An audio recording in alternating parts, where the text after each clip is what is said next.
Why don't you go ahead and do that big red button down there a huge favor and mash the living hell out of it. What's up guys, my name is Austin Prescott. I'm a music video director on the East Coast and I'm also a video producer in the corporate world. Today I'm going to be ranking my top 5 underground music video directors as well as giving a little bit of background information and their storyline. That being said, this video is entirely just my opinion and doesn't even cover all music video directors. I'm only taking the top 5 of my favorite underground music video directors. In this case, underground means more related to underground rap. If you'd like to know more about underground rap or underrated music video directors, definitely drop a comment and I can make another video or go into a further conversation down below. Also, if you'd like to see me do this with more mainstream music video directors, look in the description. I'm gonna drop a link. I did a video like that back in 2020. And yeah, let's get into the content. .com Nirvana.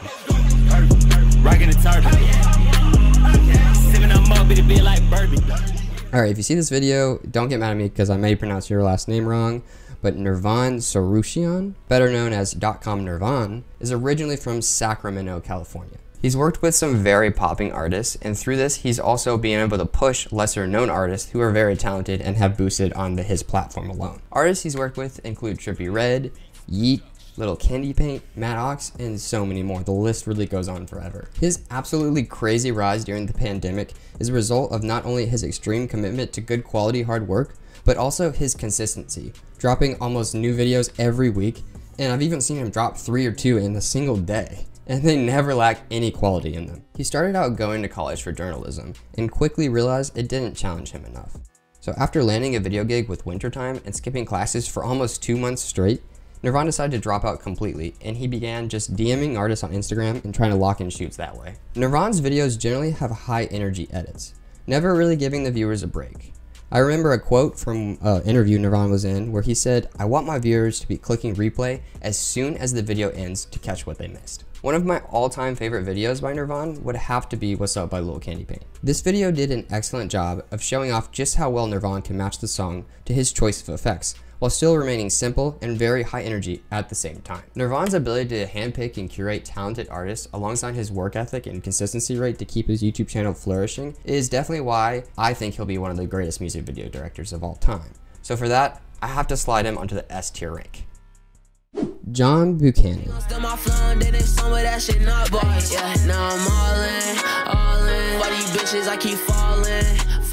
Based out of Cincinnati, Ohio, John Buchanan is on the rise for greatness through his production company called Soul Serum. Working with mainly underground hip-hop and indie artists, there are a lot of people that popped straight off from his channel, and there were also other people that were popping that came later on. Artists like Jack Kays, Killbunk, Zelly Ocho, and so many more. John's brand Soul Serum actually has 2 primary outlets for their content. The first being music videos, of course, but the second actually being Soul Serum TV, which includes interviews, podcasts, and way more, hosted by, if I pronounce your name wrong, I'm sorry, Clay Bonin and Tanner Moevis. John tends to mix a lot of animations and green screen effects into his videos in a seamless-like style. One of my favorite examples of this is Touch by Mirage. The creative choices mixed with the realistic paint strokes offered a whole new vibe that made it feel like something I knew of but never seen before. While Touch is a great example of John Buchanan's potential, I think one of my all-time favorite videos by him was Jack Kays' Morbid Mind. This video is so simple yet effective, which is a lot like how the song is. The stylistic choice and the hand-drawn animations add just so much life to the set, and John really takes the time to place them in realistic spaces where he would have to do a lot of masking and extra work just to make them appear believable in the frame. After all this, I am actually going to place John Buchanan and Soul Serum as a whole in the B tier rank because I do have my eye on them and I think they're going to do great work, but I only think they're going to get better. I don't think they're at their max potential yet, but they made it onto my list. Daniel Jordan K. In the spotlight and the lights, they been like damn. I done take so many L's, I think it's time for me to. This man is a legend not only as a director, but also a musician. He goes under the artist name Danny Orange when he's not filming music videos. Of course, he is also better known as the creator and director of Overcast, which under his direction has produced several heavy-hitting music videos of crazy talented artists popping and not popping. People like DaBaby, Glaive, Breakins, Midwest, Eric DOA, and so many more. One of my favorite videos by DJK would have to be Eric DOA's 2008. Being alive in 2008, of course, I think I can appreciate this more than someone who wasn't, but Daniel Jordan's use of combining Eric's quirky personality in a fun, nostalgic way put this on the top of my watch list of Overcast content. Daniel's creative decision-making skills are actually exceptional.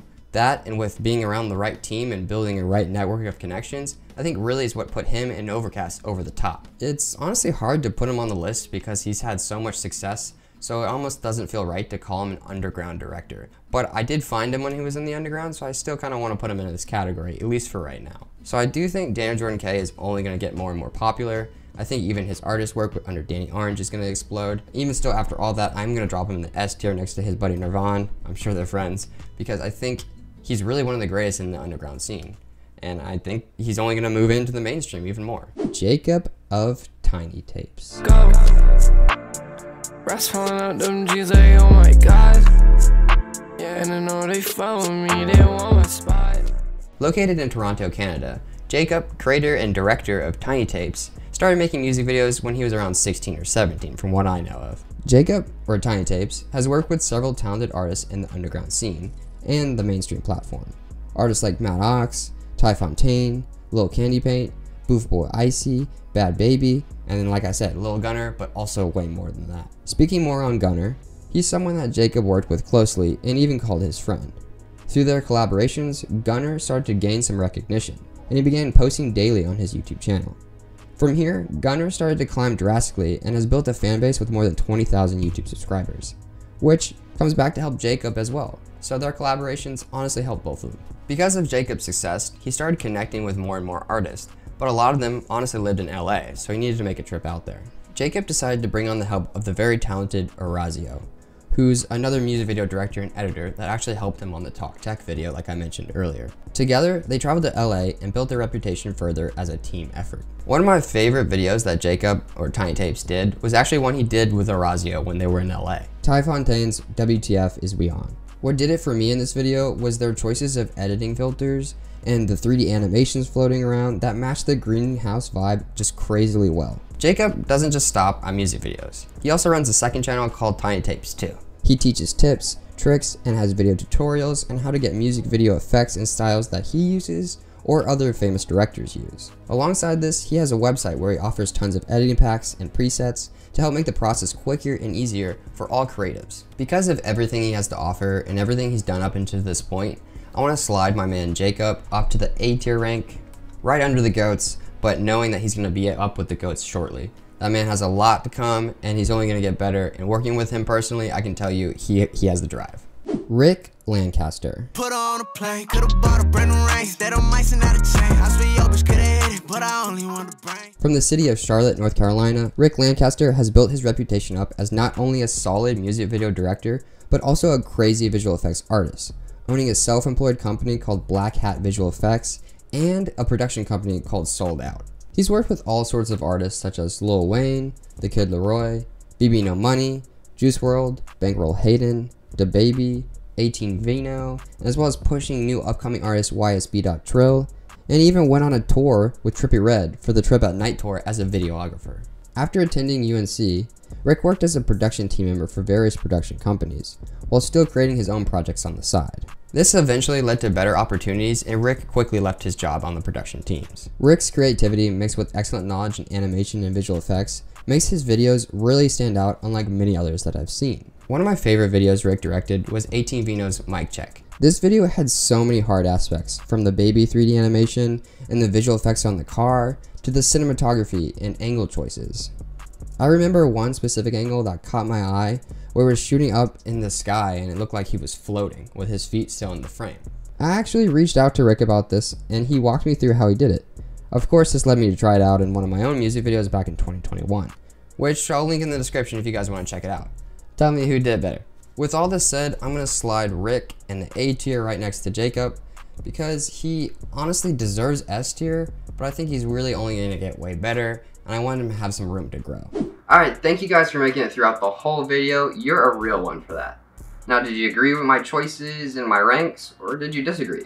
Put a comment down below, let's have like a complete ball-out discussion, and let's see what everyone thinks. Anyways, make sure you like the video and hit that big red subscribe button below because you don't want to miss any of my uploads. And yeah, see y'all in the next video. I've been smoking dope like it's the 80s. In the sky with Lucy and Mercedes. Roll another one, babe, I feel lazy. If I get too hard, I'ma feel crazy.